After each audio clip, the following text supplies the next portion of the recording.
Hello and welcome to the maiden edition of the program Clearview News Special. This is where we present and analyze significant issues ranging from politics, business, health, insecurity, alongside activities of women and children organization and other topical happenings around women and children in and across Nigeria via accurate news report and opinions of experts. And today on the program, these are some of the major highlights we will be looking at. Uncompleted building shelters children for 7 years. In Imo State, women protest monarch's continued detention. And on to the 2023 general election, PDP presidential candidate's wife, Atiku Titi Abubakar, says her husband will return to Nigeria. We'll take a break. When we return, we'll give you the details of the highlights. Stay with us. The news continues now with stories from our area of specialization, women and children. After the main transmission of our news, we rebroadcast on our YouTube page, Clearview TV. Do you operate a women or children's NGO?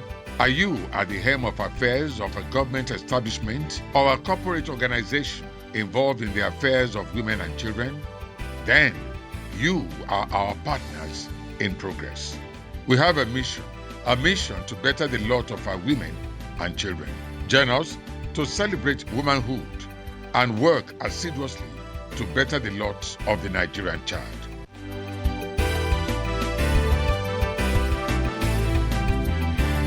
This is our mission.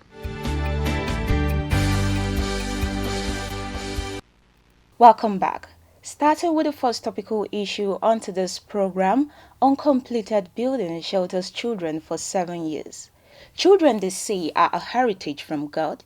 They are expected to be loved, cherished, and protected, not only by their parents, but the society at large. What can we now say about the underprivileged children? The United Nations Children Fund Nigeria, UNICEF, has estimated that 6 out of every 10 children experience some form of violence, and that Nigeria has the largest number of child brides in Africa, with more than 23 million girls and women who were married as children, most of them from poor and rural communities. A child who lives in an unconducive environment with no basic amenities is already experiencing an aspect of violence psychologically. Now, this brings us to a community along the Orozo-Karoshi axis at a residence popularly known as Okorocha Estate, as the buildings were dilapidated but shelters a lot of families. These people do not pay any kind of fee or rent.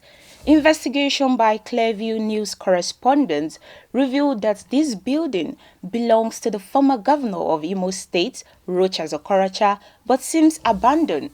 Therefore, people who could not afford to rent a house are now taking refuge there.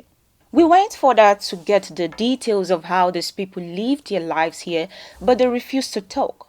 However, I spoke to some kids between the ages of 4 and 7 years.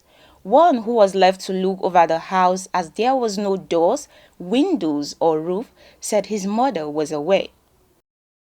This particular building is along the Orozo-Karoshi axis, and it serves as a home for over 30 vulnerable children, of which most are from a broken home.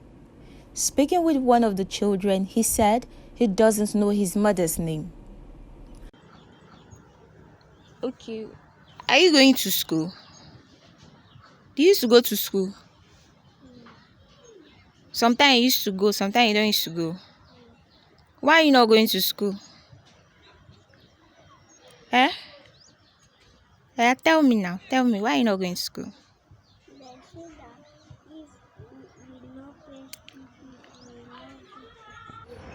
What's your name?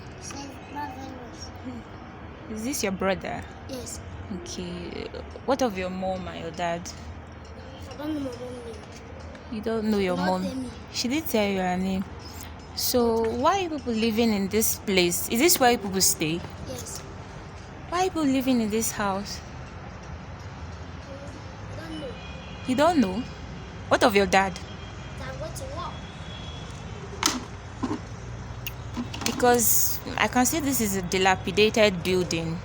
There's no zinc. How do you people cope? Why are you living here? Means our room is fine. Your room is fine. But outside, Can I see your room? but she have locked the door. She locked the door. Come and show me the way to the room. She locked the door. So you people sleep here even at night. Look at our uncle house here. But do you go to school? Come. Eh? You go to school. Okay. What class are you? Our sis. Okay. Have you people eaten? This one I've eaten everything. Why do you have these bruises on your face? This mark. Who beats you like this? It's not for the house to fall. An anonymous fellow also stated that these children are being used as spices to perpetrate criminal activities within the environs. Patience Obert, reporting for Clearview Television. During the visit, it was discovered that this same place had become a hideout for most criminal activities, as these children are used as errand boys and girls to buy hard drugs or steal in order to afford their daily meals. No wonder one worries about the rising insecurity, despite how committed our security officials are.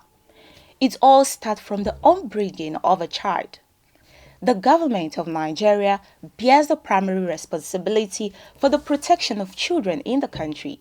That was why the Child Protection Subsector, led by the Ministry of Women Affairs and Social Development, was created. What policies have they put in place for the welfare of these children and how? Looking at the next highlights on today's edition of the program Clearview News Special is in Imo State, women protest monarch's continued detention. A group of women of Umunato community in Abo Mbisi Council area of Imo State on Saturday blocked the popular Ike Unguru market to demand for the immediate release of their traditional ruler, Eze Liu Nwokocha, from police detention. Nwokocha is the chairman of Mbise Council of Traditional Rulers. He was arrested by the Imo State Police Headquarters, Owerri, on 28 December 2022. After a notorious member of the proscribed Eastern Security Network, Mr. Chiwendu Nwagu, accused him of sponsoring them. The women who refused to observe their Eke Nguru Market Day protested with chants of agony songs over the continued detention of Nwokocha. Onto the 2023 election, Atiku will reset Nigeria, says the wife of the PDP presidential candidate. The wife of the presidential candidate of the People's Democratic Party PDP, Hajia Titi Atiku Abubakar, said that her husband Alhaji Atiku Abubakar will reset Nigeria if elected. She made a statement at a town hall meeting with Ogun women on Saturday in Abeokuta. She described her husband as a unifier capable of fixing the various challenges facing the nation. And this is where we draw the curtain on today's edition of the program Clearview News Special. Here we present and analyze significant issues ranging from politics, business and security, health, alongside activities of women and children organization and other topical happenings in Nigeria via accurate news reports and expert opinion. Just in case you missed on the rest of the conversation, not to worry, you can catch us on our Facebook page. Is at Clearview Television, on YouTube channel Clearview TV, and on Instagram Clearview TV_NG. I am Patience Obert. Many thanks for watching. Bye for now.